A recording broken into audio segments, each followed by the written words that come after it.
ये कहानी है दैत्य दंभिकासुर और महान राजा विक्रमादित्य की। दंभिकासुर एक ऐसा दैत्य था जो जवान और सुंदर औरतों को अपनी गुफा में उठा ले जाता, उनके साथ खेलता। जब उसका उनसे मन भर जाता तो वो उनकी जीवन लीला समाप्त कर देता। वो जिस भी राज्य में जाता त्राही त्राही मचा देता। कोई भी राजा या अन्य शूरवीर योद्धा उसका कुछ नहीं बिगाड़ पाते, क्योंकि दैत्य दंभिकासुर को देवताओं से वरदान प्राप्त था कि उसे बल से नहीं बल्कि बुद्धि से मारा जा सकता है। जो कोई भी उसे बल से मारने का प्रयास करेगा वो पत्थर का हो जाएगा। दंभिकासुर की मौत का रहस्य छुपा था उसकी 7 गुत्थियों में। यानी ये कहानी है दैत्य दंभिकासुर और महान राजा विक्रमादित्य की।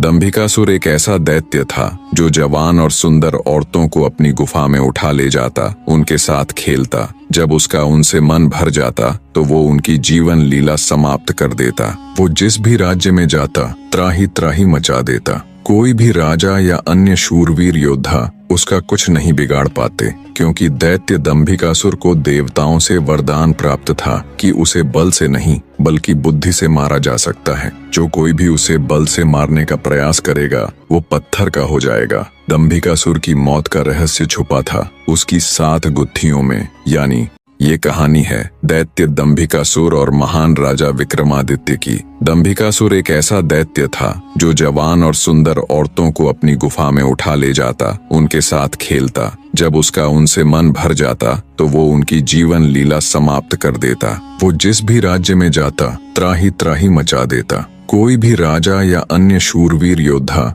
उसका कुछ नहीं बिगाड़ पाते, क्योंकि दैत्य दंभिकासुर को देवताओं से वरदान प्राप्त था कि उसे बल से नहीं बल्कि बुद्धि से मारा जा सकता है। जो कोई भी उसे बल से मारने का प्रयास करेगा वो पत्थर का हो जाएगा। दंभिकासुर की मौत का रहस्य छुपा था उसकी 7 गुत्थियों में। यानी